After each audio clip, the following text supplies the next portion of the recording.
igavene spektaakel, eks ole. Et esiteks, kuidas nad käivituvad, kas neil on oma starterid või need lüüakse kuidagi kõrvalt käima. Mõned lähevad, eks ole, vändast käima.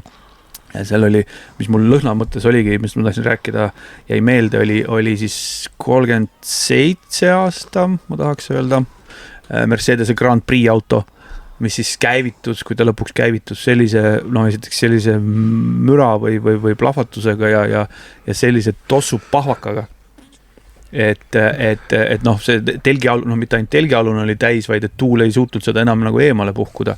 Ja siis see vaene mehaanik, kes seal roolis oli, kes pidi roolis olema, et gaasi hoida, eks ole, et auto välja ei sureks, siis sellele vennale lasti siis tavalise aku õhupuhuriga õhku näkku, et tal oleks nagu hapnikku midagi hingata, ehk et tema ümber taeti nagu heitgaasi eemale.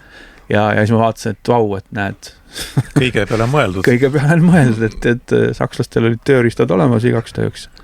ja, et mõni roheline seal kõrval ei olnud, et tema jaoks oleks täis põrgu olnud. Aga jah, et tänavu oli tegelikult mõningatel oli natuke uhkemad boksid ka, aga tõesti jah, et enamasti seal telgi all need autod on. Eraldi, vaata, boksid on